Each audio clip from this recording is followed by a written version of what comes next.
Good morning बच्चों। आज हम चर्चा करेंगे प्रिज्म के बारे में। हमारा जो आज का टॉपिक है वो है प्रिज्म।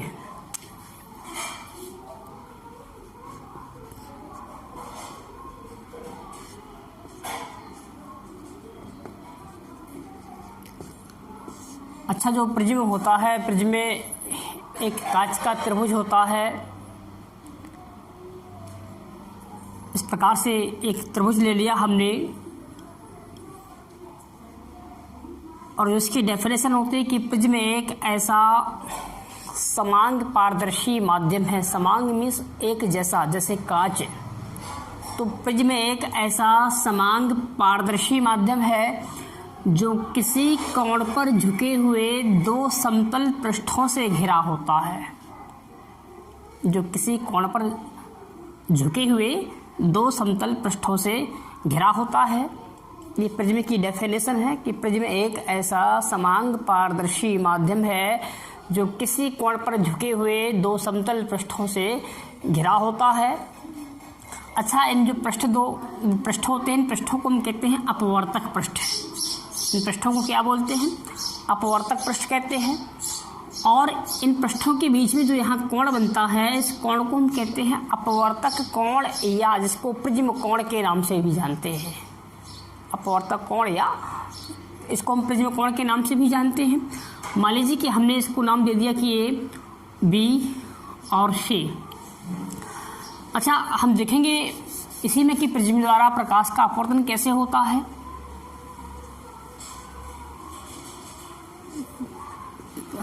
प्रिज्म द्वारा प्रकाश का अपवर्तन।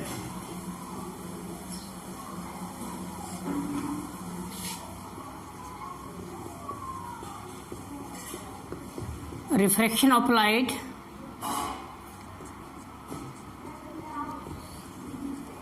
Through prism. हम चित्र की सहायता से देखेंगे इसको। ये इसके प्रिज्म के अपवर्तक पृष्ठ हैं और मान लीजिए कि हमने इस पृष्ठ पर एक प्रकाश की किरण डाली। इस प्रकार से एक प्रकाश की किरण प्रिज्म पर आ रही है, आपतित हो रही है।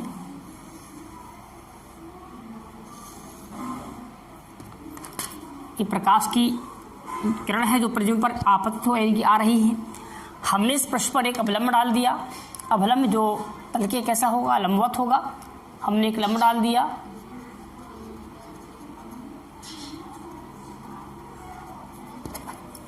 इसके पहले की वीडियो में हमने अपवर्तन के बारे में पढ़ा है कि जैसे ही प्रकाश की किरण विरल माध्यम से सघन माध्यम में जाती है तो अवलंबी की ओर झुक जाती है। ये प्रिज्म किसका है? कांच का है।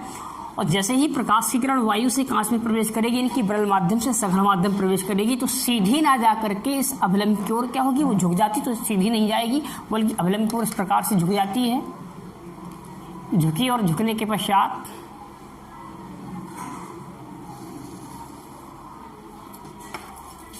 दूसरे पृष्ठ पर गिरेगी। हमने इस पृष्ठ पर एक अवलंब डाल दिया। इस पर अवलंब डाल देंगे। अब जैसे ही इस पृष्ठ पर को पार करेगी वो, तो सघन माध्यम से किस में जाएगी? विरल माध्यम में, वायु में प्रवेश करेगी। तो सघन, जब प्रकाश किरण सघन माध्यम से विरल माध्यम में जाती है तो अवलंब से दूर हट जाती है। तो यहाँ से ये सीधी ना जा करके अवलंब से क्या होगी? दूर हट जाती है। इस प्रकार से अवलंब से ये दूर हट जाती है। जो किरण आती है, इस किरण को हम कहते हैं आपतित किरण या आपाती किरण। आपतित किरण कहते हैं। अपवर्तन के पश्चात जो निकलेगी इसको हम कहेंगे अपवर्तित किरण, और जो बाहर निकल के जाएगी इसको कहते हैं निर्गत किरण। निर्गत किरण। इस प्रकार से जो प्रकाश की किरण होती है, जिस कोण से प्रवेश करती है उसी कोण से क्या होती है? बाहर निकल जाती है। इनके अगर माध्यम एक ही है तो कोण भी कैसे होंगे? एक ही होंगे। आपतित किरण दो लंबी के साथ कोण बनाएगी, इस कोण को हम आपतन कोण कहेंगे, आई कहेंगे। और अपवर्तित किरण जो लंबी के साथ कोण बनाएगी, इसको हम अपवर्तन कोण और आर बोलेंगे। इसी प्रकार से हम दूसरे वाले पृष्ठ को देखेंगे। तो दूसरे वाले पृष्ठ के लिए जो आपतित किरण है वो ये है और निर्गत किरण है ये, अपवर्तित किरण ये वाली होगी।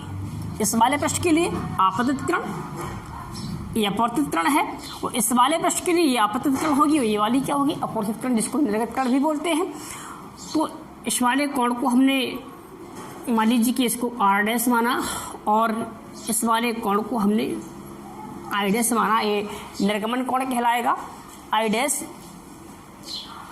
अब देखिए हम इसी चित्र की सहायता से विचलन कोण की परिभाषा भी निकाल सकते हैं।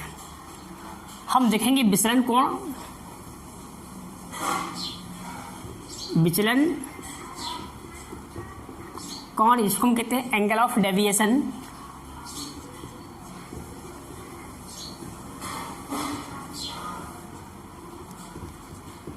एंगल ऑफ डेविएशन, विचलन कोण। अच्छा, ये आपतित किरण थी, ये निर्गत किरण थी।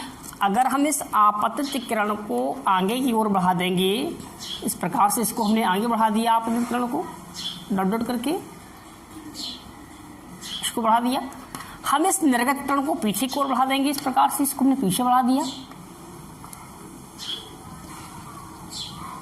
तो आपतित किरण को हमने आगे बढ़ा दिया, निर्गत किरण को हमने पीछे बढ़ा दिया, तो दोनों के बीच यहाँ पर कोण बन जाता है। इस कोण को हम कहते हैं विचलन कोण। इस कोण को क्या बोलेंगे, विचलन कोण। अर्थात जिसकी डेफिनेशन बनेगी कि किसी प्रिज्म पर आपतित किरण तथा प्रिज्म से निर्गत किरण के बीच बने कोण को विचलन कोण कहते हैं।